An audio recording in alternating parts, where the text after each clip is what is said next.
Madman, stage left. The audience rises and holds their breath. They let the vampires into their house, pretend they don't see when the teeth come out. Put a band-aid on their throat. No one wants to rock the boat, and no one wants to talk about it. You're not supposed to talk about it.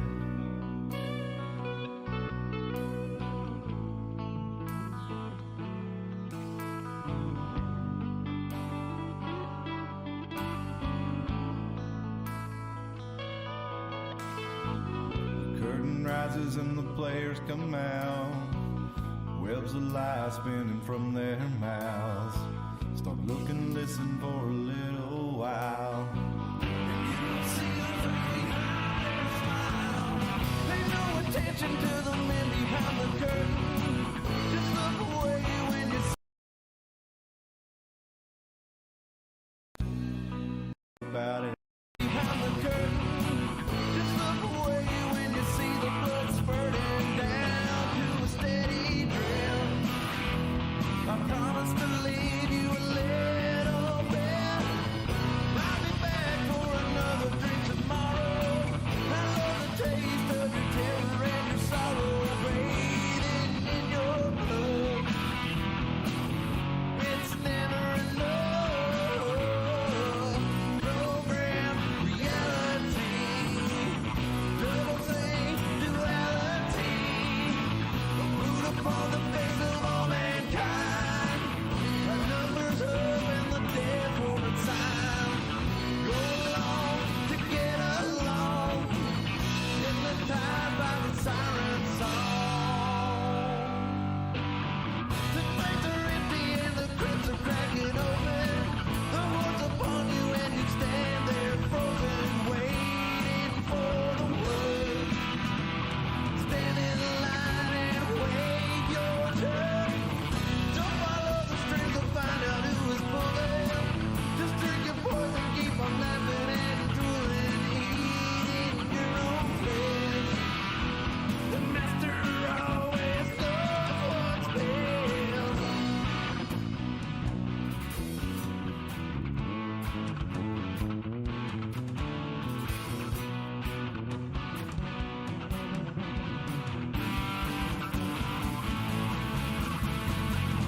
Worldwide genocide. The overlords of hungry parasites. They point the finger and the eagles fly. Raining fire, children die. Starving plague, paralyzed. Pile of bodies rotten, covered in fire. But no one wants to talk about it. It's safer not to talk about it. I cut my strings, no more bowing to the master. I tried to run, but they only came faster. Now I stand my ground. I ain't backing down. Silver bullets in my pistol in my holster. My will is strengthened and my confidence is bolstered. Don't test my resolve. Don't test my resolve. Hello and welcome to the Iron Mountain Hour. It is Sunday, August the 28th, 2022. My name is Cliff. I'm coming to you live from Carter County, Tennessee. And the reason I'm all alone tonight is I'm under the weather. I got sick last week. I put up the video on Wednesday letting you know there was going to be no stream because I was out late cutting up a tree in my yard and stuff. And then all day the next day at work, I was kind of dragging and I was thinking, man, it's been a little while since I cut up a tree and hauled it off and stuff, but this wasn't that big of a tree. It shouldn't be wearing me down this much. And by the end of the day, it became pretty apparent that I was sick.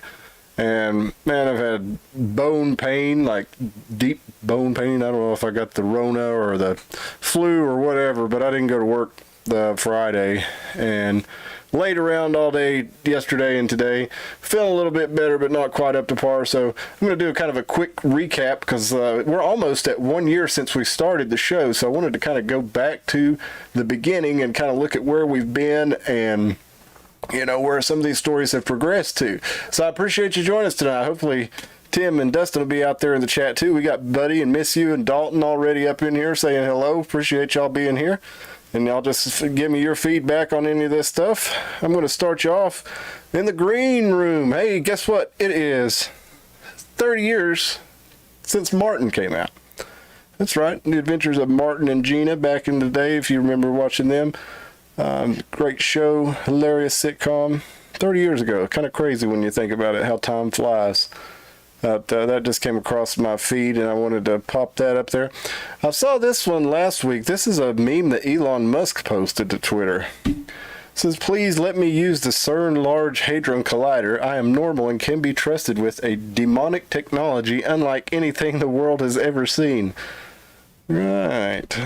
So I don't know if Elon is being sarcastic or if he's, you know, trying to say something there, but pretty interesting from him, because when we first started the show, we started with the first episode was titled Smart Poles and We're Not Ready for Mars. And we kind of got into We're Not Ready for Mars because Elon was talking about taking us to Mars at the time, and Tim thought that that would be an interesting topic to have on the side of that. So these things are coming around full circle. We see Elon right here talking about two main goals this year: Starship to orbit, FSD wide release, many other things, of course, but those are the two giant kahunas. Will require insane work by many talented people, but if anyone can do it, they can. It's an honor to work with such awesome human beings. So yeah, he's talking about getting ready for. They're talking about going manned space flight back to the moon, and then eventually going back to Mars. So that's like a right from a year from when we started, and they're talking about Mars again. Is it something to do with the time of the year? Does that translate? Is that why we're coming back up to Mars like we were when we started the show? The original topic of the show was about the smart poles, and they've kind of never left with the smart grid and the smart city agenda going into place, the great reset, if you will, all the different environmental policies that are being a part of that. So those things we're going to revisit those a little bit more next time. Dalton said you got mad goose disease. Yeah, that's right. Thanks, Miss You. I hope I get better fast. I think I'm about over it, but I didn't want to risk getting the boys sick, and I really don't think I can talk for too long. My voice is not really in the best shape. I'm over the body pains and aches and stuff and the terrible chills, but I still got a little bit of the sore throat and nasal congestion, so I probably don't want to talk too long, and I definitely didn't want to have the guys over here and risk getting them sick, so I told them we'd probably better just put it off. Hello, Sean, good to have you. Yeah, we're going to go through some of these stories real quick, and then I wanted to do a recap over what we'd been over the past year, and like I said, to kind of keep it short and sweet. But yeah, hopefully that mad goose disease lays off. Should have gassed him sooner. I don't know, Sean, if I had it or not. If a couple years ago I would have thought, well, I just had the flu. I haven't gone and got tested, but I figure if I've just stay home and not get anybody else that's sick, well, that shouldn't really matter. I don't guess what it is.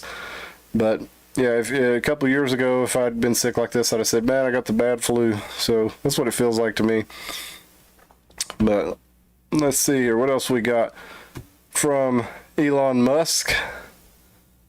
Elon Musk has been, popular among a lot of the right-wing guys here lately, but it's kind of odd because he got stuff like this. He says Neuralink progress update show and tell on October 31st, Halloween. Well, that's pretty interesting. They're going to do October 31st for the new Neuralink show and tell progress update. Now, I mean, granted, Neuralink could be a pretty amazing software technology because it could allow paraplegics to be able to bypass the screwed up parts of their spine and stuff like this so they can walk again or control parts of their body. So it could be a really good technology. But then you got this, Matt Wallace posts this meme right here, which kind of makes a good point. So Bill Gates, let's make more vaccines. And then the guy over here says, no, you'll put microchips in our bodies and track us. And then you got Chad Elon Musk over here. I will literally put a microchip in your brain. And Chad says, LMAO, nice. Which, yeah, I mean, is it just that we trust Elon a little bit more? Is it that he doesn't seem as sinister? I don't know. I don't trust him. I think it's interesting to see what's going on. I like some of the stuff he's doing, but at the same time, he's got a lot of deep state connections, and he's in with a lot of crazy people there. Let's see. Look, we got here. This is 2 chips have been implanted in a Tesla owner. They can unlock his Tesla home door, store cryptocurrencies, and act in a way of accessing his medical card. They're made by Vivo Key and cost around $300 plus a $100 installation fee. So you can already get chipped if you want to, and open your Tesla with it. Pretty interesting, huh? But what else do we got? So tell us what you think about these stories as we go through them, guys. I'm going to rush through them, and I'll read your comments as we go.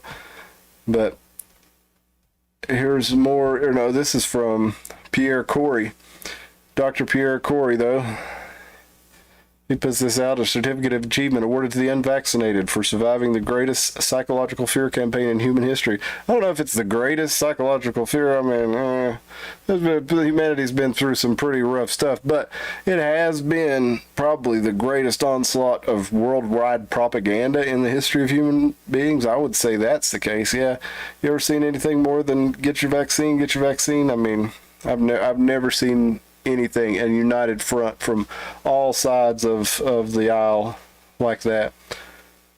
Let's go on to this tweet here.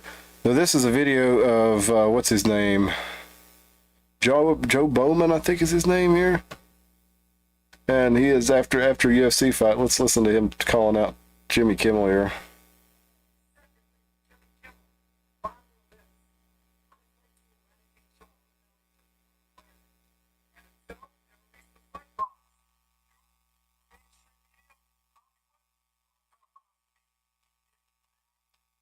That's Mr. Bowman there, calling out to Mr. Kimmel.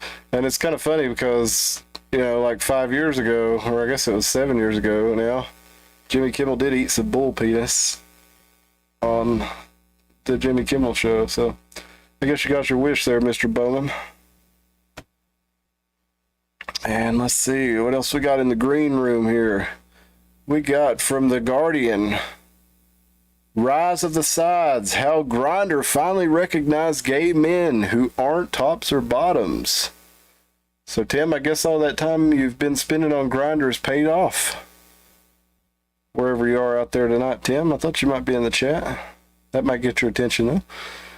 Then let's see, I do want to give credit where credit is due for the last story here of the green room, because I usually like to talk a lot of shit about the Atlantic, but the Atlantic put out a story about teens slipping through the cracks on dating apps, and they did a good story. If you want to check that out, to look up the Atlantic is from June, late June of this year, talking about how a lot of these dating apps aren't doing what they need to do to keep teens off of them and keep them away from predators. So, you know, kudos, credit where it's due. Whenever somebody, publication I don't like, does something that I approve of, I do like to give them a little bit of credit. So sure, hats off to the Atlantic for doing that and doing that piece investigatory. I'm not going to read the whole thing because my voice won't hold up to it. But so to take you back to, yeah, I'm a little bit hoarse there. Tim's probably showing some ladies a good time. Yeah, he's probably showing his wife a good time. No sound on the clip. Man, I just checked all that before. Well, anyway, that's probably just as well. The guy told Jimmy Kimmel. Oh, okay. Oh, no, hang on. I gotta pull that clip back up so you guys can hear it. Because that's the only real clip I want to show on the show tonight. But yeah, I feel like my voice does sound pretty hoarse there. Spill the tea. Probably not going to talk too long tonight. All right, here I'm gonna pull this clip back up again. I had the desktop audio turned off, so that's no wonder it didn't work. All right, we're gonna do this again real quick from Mr. Bowen.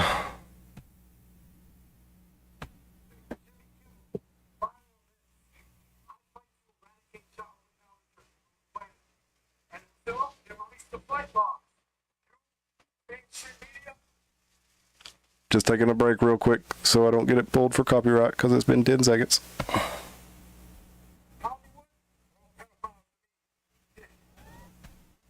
So that's why I pulled up Jimmy Kimmel eating bull penises several years ago. And let's see, Enter the Normie says, Tim versus everyone says, I'm watching you ladies is what I'm doing. Enter the Normie says, you're the grinder king. I use DeviantArt to hook up. It's a lot of work. Ted Dalton says, Tim's probably showing the ladies a good time. I hope he showed his wife a good time. Sean says, I can't picture Tim being married. Yeah, he's married, all right. Has been for quite a while. Got a lovely wife. And no sound again. Oh, well, darn it. I tried. He told Jimmy Kimmel that basically he said, until he sees the Epstein flight logs, then everybody on it, or the client list, and everybody on the flight logs is pedophiles as far as he's concerned. Honey and apple cider vinegar, unfiltered garlic, if you got it, fix you right up. I do have all that stuff. I'll try that spill. Thank you. Miss you. Okay.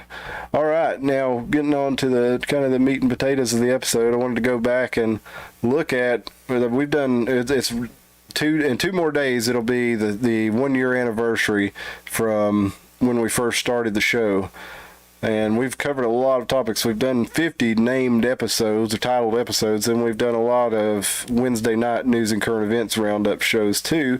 So we've hit a lot of different topics. And when we started off the first episode, we looked at the smart polls, which we're going to get around to in a minute. We wanted to go over a few of the other things that we got into, because we've been all over the place. We've been for Halloween and the origins of Halloween, and we did our local stories of Halloween the first year. And we're going to have this year, for our Halloween episode, we're going to have Reverend Crash Fistfight, who joined us last year to talk about musicians and white lighters and the 27 curse, and he's going to come back around with us for Halloween. At least I hope he is. He talked about that he would like to do it last year on Halloween, and but I figure he'll still do it with us. And we're going to get into some more local Halloween stories because he knows a whole lot of them, and my wife Bee knows a lot of them too. So we'll have a good selection of Halloween stuff. As I've mentioned before, Bee and I got married on Halloween. And that was all the way back to episode 12 where we had Reverend Crash Fistfight join us. And that was a really fun episode. And we got, before that, we even went to predictive programming. And we're back and looking at the potential for a civil war, if that's something that could be coming in the country. That was back in episode 5. We got into episode 3, the feral people of Appalachia. That's our most popular video so far. That one's had 15,000 views. I think we picked up a lot of subscribers from that one. Rambo First Blood 40th anniversary soon, says Dalton. Yeah, that's right. You mentioned that before. And yeah, excellent film. I love that. It's my favorite Rambo film. The other ones are kind of more action movies. That one's more of a drama. I mean, yeah, it has action, but it has a lot more meaningful stuff in it.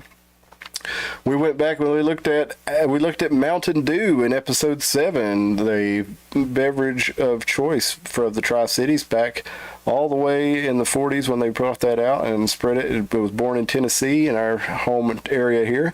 We had Jonathan come for UFOs and Nibiru returns all the way back in episode 11, and Jonathan came back to talk Star Wars with us 2 weeks ago, so that was a lot of fun. Hopefully we'll have him back to look at some UFOs and Nibiru and Nephilim stuff again, because he's just a wealth of information for that. And we could talk all night. We easily talk 2 hours and don't even really get into a whole lot of meat and stuff. The Feral People was the first episode I watched in subs, said Miss You. Yeah, I think that's Dalton said that too. Feral People. We did another one on episode 32, which was Feral People also. We kind of looked at some cases worldwide. Some people chimed in and said we didn't talk about it enough, but I think it's because we talked about barn hexes and things like this for 15 minutes at the beginning of it. But as I tell people, we're a talk show. We're not an informational or documentary show. I want you guys to chime in and give me your opinion out there in the audience. Feral people talking to feral people. That's right. Yes. Well, we could be considered feral. I like to consider us feral because we're not basically part of this big hive mind that comes out. I think we're on a similar wavelength, but we're not getting our. I don't feel like those of us in the chat and who are getting together are getting our waves pumped it directly into us from the mainstream propaganda machine that's been, pushing all those same narratives about things like vaccines and it's a whole slew of information that we've gone over as the show's gone on. So if you've been with us since episode 3, great. If not, if you caught that one later, a lot of people caught that one a few months ago and then jumped in with us. And I think some people maybe got the wrong idea about the show by seeing that episode, but that's all right because we're keeping the people who want to engage with the show, and that's great. And I appreciate y'all all being with us, because that's what makes the show interesting to me, is having y'all to run these ideas by. As we kept going on through the show, we got into nuclear power in Tennessee. We got into Super Bowl symbolism back in episode 23. We got into the Nephilim again and who watches the Watchers. We got into police. Dustin and I did 2 shows on ACAB versus Back the Blue and all the ins and outs of, different perspectives of whether, police should remain private, main parts of the state, or whether they should be privatized or eliminated altogether. We got into the 3 crosses in Tennessee. That was hard to believe. That was 5 months ago in episode 28, where an outside group was coming into our county and wanted to remove crosses that the local citizenry had put up there on public land. They had donated their time. And let's see. Sean says, feral, love the feral people. And Dalton says, you aren't feral, but you're not domesticated either. That's a good way to put it, Dalton. Yes, we're not domesticated. You ever hear that song by the Queens of the Stone Age, Domesticated Animals? It's a killer song if you haven't checked that out. That whole album by the Queens of the Stone Age, it came out in, I think, 2017, called Villains. You want to hear a good album. That was very timely, too, considering everything that was going on in 2017. That you'd go back and listen to that album by Queens of the Stone Age, Villains, and think of what's going on in 2017 to now as you listen to that album and see if it doesn't hit you a certain kind of way, as they say. Sean says, Tim says the Feral Fellers is a band name, and Sean says, but Fellers are okay. And Tim says, it should be anyway.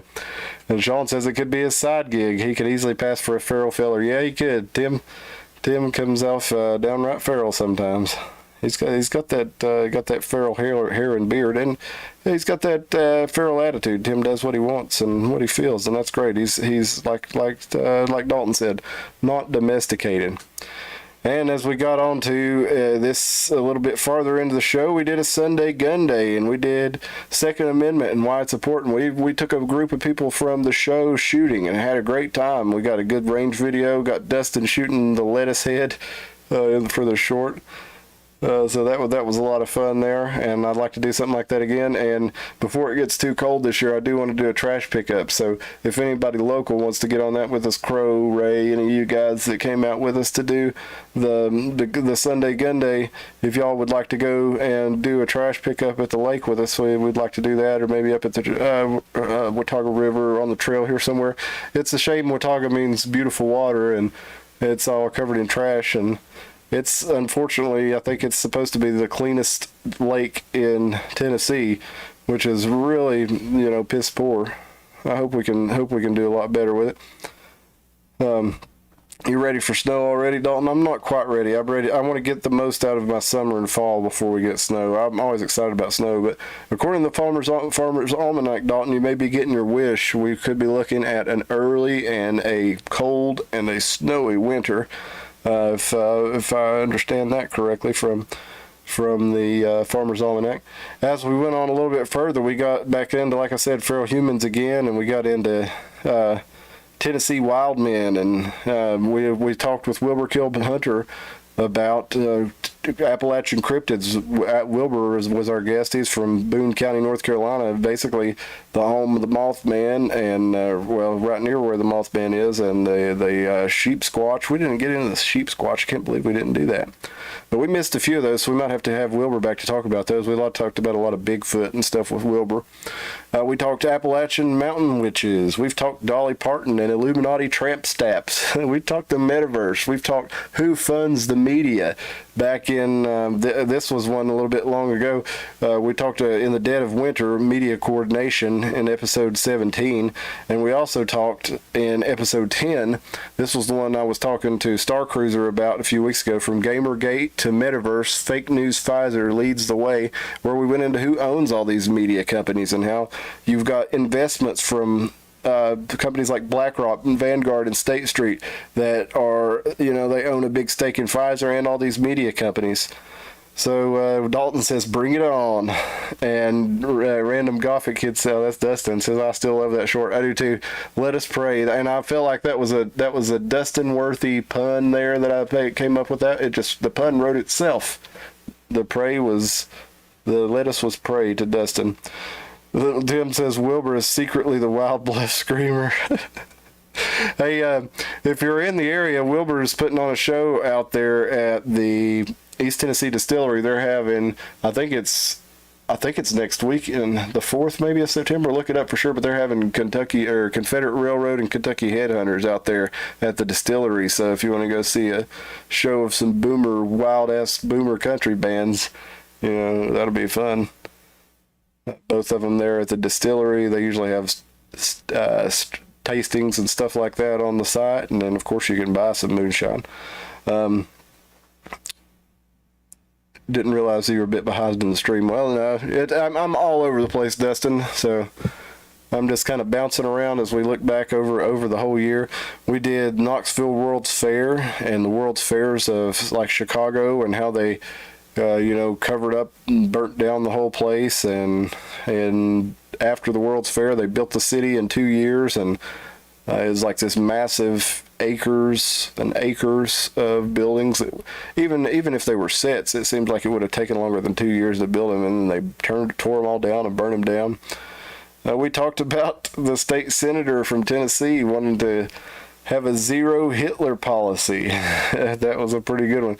So let's watch a clip of that one real quick. Oh well, could you hear the audio on the last one that I played, or was it gone completely? Well, anyway, Tim, there was a state senator. He wanted to have all the homeless out of there, and Tim had the idea that just like we have a zero COVID policy, we are going to get rid of all the homeless, because one of those fuckers could turn out to be the next Hitler, because Hitler was homeless for a while. Couldn't hear it on the last one, so yeah, I'm not going to bother to try to play it anymore if it's going to be iffy on the video quality. We talked about tarot, blood moons, Nelson and the Mandela effect in episode 35. We went all the way around the world to the Battle of Athens, Tennessee, not the Battle of Athens, Greece. We talked about space stuff just recently. We talked David Crockett. We talked CERN in episode 43. I mean, we've gotten into so many topics, and we're just getting started. 40, we talked Stranger Things. I like Tim's episode 39, City Dwellers Shouldn't Vote. I think that's going to be a recurring one. We're going to get back into those. Yeah, no video on the audio on the video. You ran twice, says Missy. Okay, so yeah, I'm not going to bother with another video. But what I will do is I want to go into a little bit. I'll show you a couple things here. Of the first, like I said, the first episode was smart poles. So if you weren't around with us when we first started the show or shortly thereafter, we live next to Johnson City, Tennessee. We're here in Carter County, and the next town over, the I don't know how many people live there. Probably 80,000. You know, it's approaching a small metropolis, I guess you'd say. And they announced that to very little fanfare, on a video on the local news that got 400 views on their YouTube channel, that they were going to be installing smart poles in Johnson City, and that these poles were going to be given to the city for free by the Tennessee Valley Authority and the local electric utility in exchange for the data that the poles collected. So these were going to be set in the middle of town. They're going to have cameras and a whole array of sensors, Wi-Fi, internet, you know, who knows what kind of, and we know sound sensors and cameras, obviously, and lights, but we don't know what all they're going to put on it, but they're going to collect a shit ton of data on these things and send it over to the TVA. Well, that's another episode we got into, is who is the TVA? What is it? It's a private-owned corporation. It's a private corporation owned by the federal government, which means it basically does the work of the government without the restrictions of the government. So, yeah, run into those poles. I see people. There's videos of people taking them down in other countries. I don't know that I've seen it in our country or not. But just for YouTube, in case you're listening out there. Not that I'm saying this, but does anybody remember before all this crazy shit started? Before all the not before all the mass brainwashing, but before they really kicked it up another notch, like late 2019, all the conspiracy theorists were warning that they were about to hook up these 5Gs, and all these 5G towers were going up everywhere, and it was going to brainwash everybody, and they were going to make people sick. And then lo and behold, I'm not saying that's what happened, but by God, if exactly what they said didn't happen. I mean, just think how crazy a lot of the people you knew went from just repeating whatever they heard on the news, whether it be Corona, Ukraine, Black Lives Matter, all the George Floyd, all the different things that went through their brains, and they just repeated those slogans back at you and chanted, and if you didn't do it, then by God, you were a racist, fascist, right-winger, evildoer. So I'm not saying that those conspiracy theorists said everything right, but I'm telling you what, it sure is uncanny how many of their predictions seem to have come to pass. Now, in Johnson City, the smart poles were going in a couple of the local parks, and we looked at how and this is what I want to get into next week. To go ahead and give you a heads up. I want to look at where those smart cities are now that we have the ability to show you a little bit more about it visually while we're doing it, instead of just telling you about it. I can actually show you stuff on the screen while we talk, so I think that'll really help with the presentation as we try to explain how these smart cities are going to affect all around the world, and how it's part of a larger agenda by the World Economic Forum that's put out in a lot of their white papers, such as, Klaus's book, Klaus Schwab's book, COVID-19 and the Great Reset. How all these things are basically Bond villain plans that are going into place, but they're under the guise. The Bond villains, they never had the suave and the street smarts to actually pretend that they're good guys. They always come out and, openly admit that they're bad guys because they're so sure their plan is going to succeed. But these guys have been a lot more crafty, these real-life Bond villains of the World Economic Forum, when they're capturing cabinets and penetrating governments all over the world with their young global leaders. They are slowly implementing policies that basically lead to a world takeover of a Spectre-like or Cobra-like entity, if you will.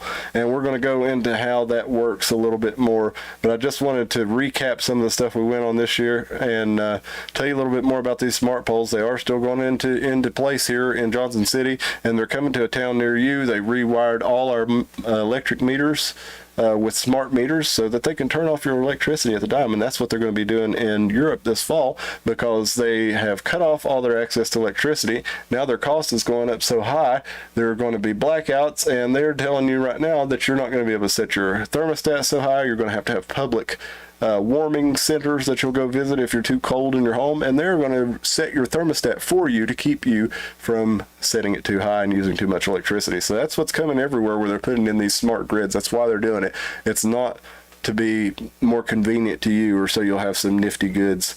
Jimmy says, I've researched a lot on 5G, a lot of sketchy stuff. Yeah, and we talked in one episode about a man, Fred Usack, who went to our local city council and complained that these things were hurting him and his family and his dogs. And, well, we don't know if that's the case or not. I've seen a lot of stuff for and against that point, but we do know what they're being used for. Regardless of if they're going to cause physical harm, they are being used to control us. So we'll get into more of that, and I think my voice is about gone tonight, guys, so I'm gonna hop off here.